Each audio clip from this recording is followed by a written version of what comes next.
Since we first heard about the Viltrumite Empire in Season 1 of Invincible, we have known that they were just evil conquerors, but since then, we have learned why they became like that, and how their society allows such cruelty. In past videos, I've touched a little on this topic, but in Invincible Season 2, Episode 4, showed us a lot more on how Viltrum customs work, and lets us see more of their mindset, both through the pacified Omni Man and the few Viltrumite soldiers we saw. And now, with the season covering how Mark wants to escape his father's shadow, and may now be going into the den of Viltrum, where the only way he'll escape will be killing, today let's discuss in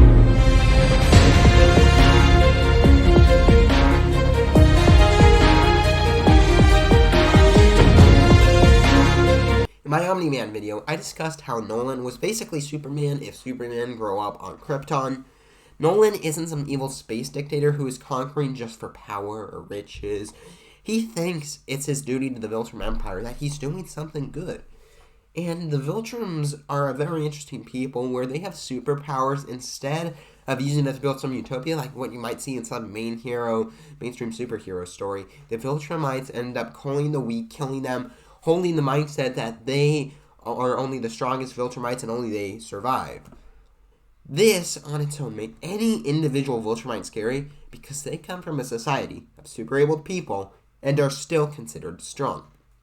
It is told to us that there is no race stronger than the Viltrumites, and like tyrannical leaders of humanity's past, the Viltrums want to spread their greatness. But like certain past tyrannical governments on Earth around the 1930s, the Viltrumite think they're great and will conquer lesser beings, but there are some species in the universe too weak that they should just be killed and eradicated. One of the most evil and Orwellian things we heard in Season 2 of Episode 4 is that Viltrumite have laws on who and who they cannot reproduce with. Humans are close enough to Viltrumites where their children can still be strong, while the Thraxians were too inferior, and we just saw them massacred only for the fact that they existed. And superiority complex is something that needs discussing when referring to Viltrumite culture.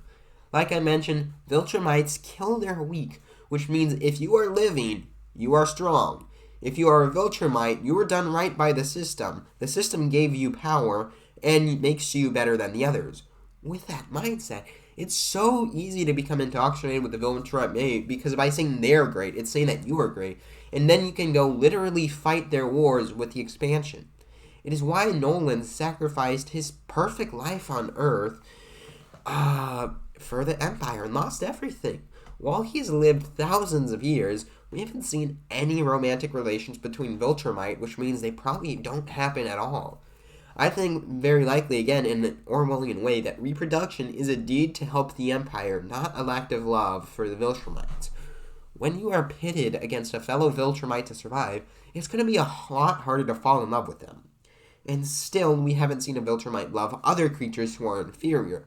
So the fact that Omni Man can find love in Debbie, who is more or less equal but still inferior, and in Dressa, who is much lower compared in their terms, that he has compassion for his sons, the fact that Omni Man made a new life for himself on Thraxa, it's horrible. I mean, it's just like a big screw you to Debbie and Mark, but it shows he did value his life on Earth dearly and wants to try with another chance. The thing that this newest episode did best is show us Omni Man can be a good person, that he has a soul, even if he still has that twisted sense of morality and emotions. It shows he can be good. But it also shows us Nolan is the exception. He is compassionate when it comes to Viltrumites, and yet he went on a killing spree because he was mad at his son in Season 1. It makes us wonder how bad a true Viltrum would be if in that same position. Luckily, for the protagonist, Omni Man seems a bit stronger than the rest of the Viltrums, but he's still severely hurt, if not killed, in this most latest episode, which means he's not invincible. But the piece of the puzzle we are missing is the leader to the Viltrumites. To all the readers of the comics, I have not read them, so sorry when I get this wrong, and let me know who the Viltrum leader really is like, or if it's how it's like. But in a society where the strongest live, the leader of the Viltrums must be pretty strong. But I like the idea of more of a big brother figure leading the Viltrumites with all the other 1984 parallels. Actually, let me know if I should make a video on 1984. I made one a long time ago, but it does not hold up, and I'd like to make a new one, so let me know if you want it. But like 1984 and Big Brother, I think the idea that the Viltrumite Empire could be so much more opposing if they're, instead of this one leader Mark needs to kill, it's this never-ending chain of bureaucracy where they're all just slightly stronger than the other, which is much harder to end. And this could work really well, because to defeat the Viltrumites, you would need to entirely change their way of life, or commit a genocide, because if not, the fanaticism of the Viltrumites won't stop. Right now, I'd like to take a moment to ask a favor from you guys. If you have a moment, please just take the time to subscribe. The only thing you'll get is to see the bump exploding with a new and cool animation thing, but it really helps the channel and gets me closer to monetization, so thanks if you have done it, but if not, either way, let's continue. Finally, we need to discuss how the Viltrumites play into everything happening in the show so far.